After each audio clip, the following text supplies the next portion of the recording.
Salut à tous, alors je suis encore invité par DS aujourd'hui pour regarder le e-Prix, donc c'est la Formule E, c'est une sorte d'équivalent de la Formule 1 mais en électrique.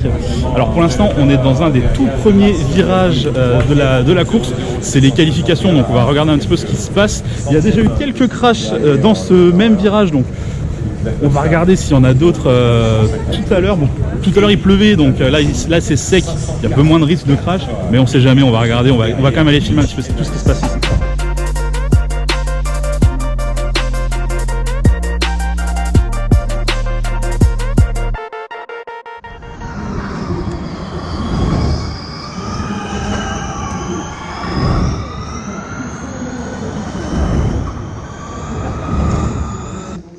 En fait, j'aurais dû prendre un Airbnb juste là, ça aurait été parfait. En plus, franchement, ça a l'air pas cher là, les bâtiments. Ah ouais, mais je suis pas au Crédit Agricole, c'est dommage, ça aurait été pratique. Il y a un accident, on doit réagir pour intervenir sur la piste pour dégager la voiture s'il y a besoin, et puis mettre des drapeaux afin d'avertir les pilotes qui vont arriver qu'il y a eu un accident. Et ouais, on fait d'autres épreuves. Voilà, on a fait les 24 heures moto la semaine dernière, on va faire la Formule 1 le mois prochain et les 24 heures du Mans. Donc ça fait déjà pas mal d'épreuves.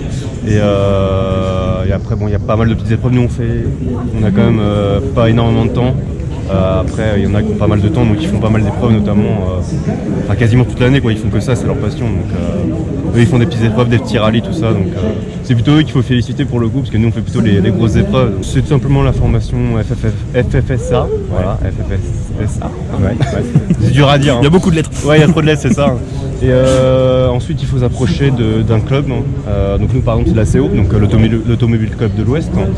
On va au Mans faire une formation, passer une formation qui dure toute la journée. Ensuite, on passe un examen l'année qui suit. On est stagiaire pendant 1 an. Et ensuite, il y a une licence à payer, donc la licence FFSA. Ouais. Et puis après on peut officier. Donc la première année on est stagiaire et puis après on est commissaire international. Donc là moi je suis international avec madame et on peut aller n'importe où du moment qu'on est accepté, quoi. Alors on n'a pas de salaire, on reste bénévole. Mais après on a 2-3 avantages. On est quand même en bord de piste. Tout à l'heure on va pouvoir aller par exemple dans les pits. Ouais. Donc c'est toujours des avantages que les spectateurs n'ont pas forcément. Et parfois on a des défraiements, donc selon le temps qu'on passe, on va nous donner un défraiement pour le chemin qu'on fait, quoi. Mais sinon non, on n'a pas de salaire, on reste quand même officiellement, on reste bénévole. Et puis bon, comme faire du sport automobile ça coûte très cher, c'est un peu le seul moyen qu'on a de pouvoir vivre de la passion sans dépenser des fortunes, quoi. Donc, mais il faut être passionné pour faire ça, par contre, ça c'est sûr. C'est beaucoup de temps. Par exemple la Formule 1, il faut arriver le mercredi soir et repartir le dimanche. On ne peut pas faire juste le week-end, donc forcément il faut pouvoir libérer des jours, quoi. Bien sûr. Et on a des avantages. Après quand on est dedans, on reste le plus dur c'est de rentrer dedans, en fait. Ouais. Donc ça y est, on arrive à la tribune DS Automobile Techeetah. Techeetah, c'est le partenaire de DS sur cette course, donc je vais aller m'installer en tribune. On va voir si on voit correctement la course de là. Et le drapeau vert. Damdiman ici, le français. Pour les gens qui habitent à Paris, n'hésitez surtout pas à venir voir le Grand Prix de Formule E, parce qu'en fait la plupart du circuit c'est gratuit. Par exemple là où je suis actuellement, donc juste à côté de la piste, c'est vraiment complètement gratuit, donc on peut vraiment voir très facilement ce qui se passe. Même tout le e-village, en fait, l'entrée est gratuite. Il n'y a que l'entrée dans les tribunes qui est payante, mais sinon tout le reste est gratuit, donc n'hésitez surtout pas à y aller.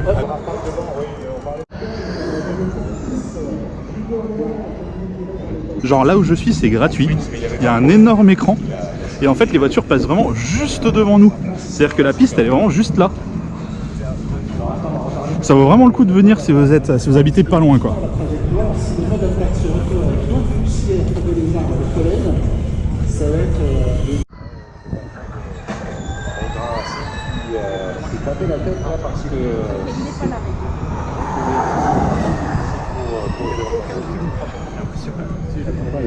Bon, la course va commencer dans une vingtaine de minutes et les conditions sont assez compliquées parce que le temps est très changeant. Là, il y a un soleil de fou et j'ai chaud, mais il y a 20 minutes, on était sous la pluie et j'étais en train de courir dans tous les sens pour trouver un parapluie. Donc pour les ingénieurs, là, pour trouver les bons pneus, ça va être vraiment compliqué. Là, moi, je me place dans un virage qui est entre deux tribunes, histoire de bien voir le début de la course. C'est-à-dire que là, c'est le tout premier virage, juste après la grande ligne droite du départ. Je pense que ça peut être super intéressant de se positionner ici. Tout à l'heure, pendant les qualifications, il y a une voiture qui a loupé son freinage et qui a fait un tout droit. Donc je pense pense que ça peut être intéressant de se mettre là au moins pour les premières minutes de la course. Je sens que ça doit être la galère là pour les ingénieurs, c'est pour choisir les bons pneus, pour choisir... Ce qui est simple, c'est qu'il n'y a qu'un jeu de pneus. En Formule 1, c'est un seul jeu de pneus.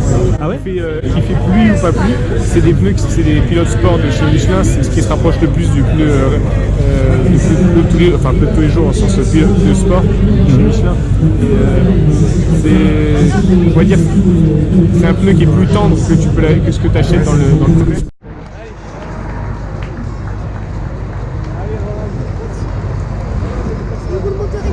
Ouais, j'avoue.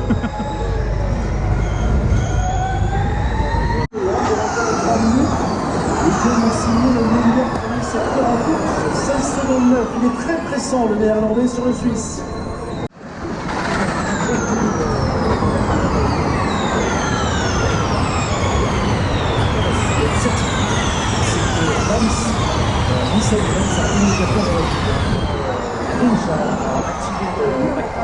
Comme je vous disais tout à l'heure, le temps est ultra changeant.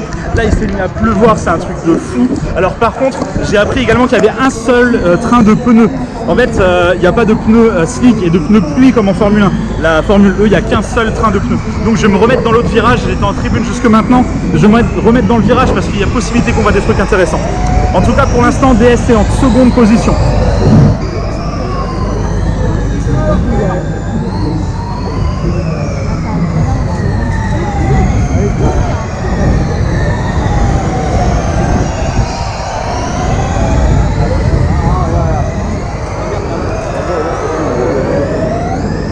Ok, donc là on est en train de se prendre de la grêle sur la face. Moi j'ai pas de parapluie parce que j'en ai pas pris tout à l'heure. Il y avait grand soleil. Donc là ça devient assez compliqué. J'ai juste un chapeau DS. Je vais avoir l'air con mais au moins je serai à peu près protégé. Bon, c'est pas le truc le plus saillant du monde. Mais au moins ça me protège à peu près de la pluie et de la grêle. Là c'est un petit peu calmé, ça va un petit peu mieux. Je ne vois plus rien, je ne peux plus rien filmer, c'est un carnage total. J'hésite même à retourner au e-village histoire d'être un peu plus protégé.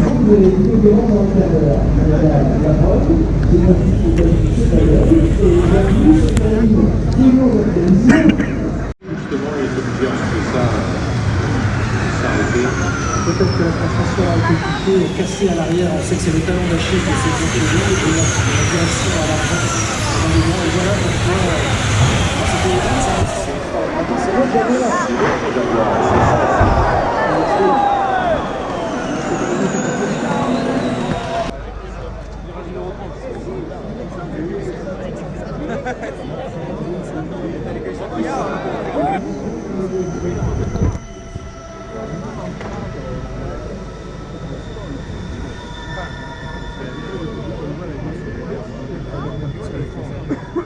Bon, j'avoue, j'ai rarement vu une course avec autant d'action. Ça tape dans tous les sens. À mon avis, on s'attendait pas trop à de la pluie ici. Et là, je suis juste dans le bon virage. C'est le virage qui est juste à la fin de la grande ligne droite. Et ça tape à chaque tour. C'est impressionnant.